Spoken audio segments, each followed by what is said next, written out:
যার সঙ্গে মানুষের লাভের সম্বন্ধ, তার কাছ থেকে মানুষ প্রয়োজন উত্থান করে কিন্তু কখনোই তাকে সম্মান করে না। মানুষের জীবনে যে জিনিসটা থাকা সবচেয়ে প্রয়োজন তা হলো ধৈর্য।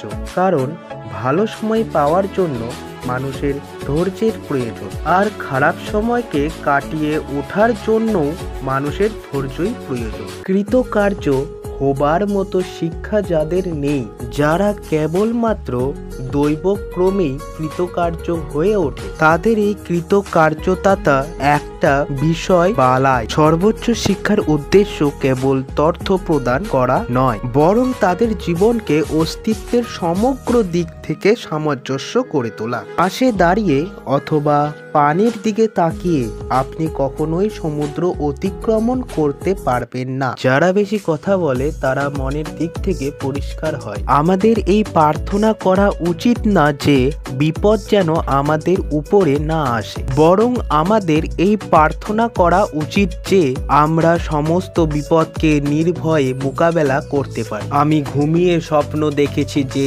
জীবন আনন্দময়, আমি জেগে উঠে দেখি এ জীবন হলো সেবা, আর আমি সেবা করে পেয়েছি যে সেবা হলো আনন্দময়। মানুষ কেবল নিজের মধ্যে আছে তা নয়, সকলে তাকে যা জানে সে জানার মধ্যেও সে অনেকখানি আছে। তাই আপনাকে জানো এ কথাটা শেষ কথা নয়, আপনাকে জানানো এটাও খুব বড় কথা। তুমি কোন কাননের ফুল, কোন গগনের তারা, তোমায় কোথায় দেখি যেন কোনো স্বপ্নের পাড়া। নদীর এপার কহে ছাড়িয়া নিঃশ্বাস, ওপারেতে সর্বসুখ আমার বিশ্বাস। নদীর ওপারে বসি দীর্ঘশ্বাস ছাড়ে, কহে যথা কিছু সকলই ওপারে। মানুষ মানুষকে না দেখেও জীবনের চেয়েও বেশি ভালোবাসিতে পারে। কেন জানো?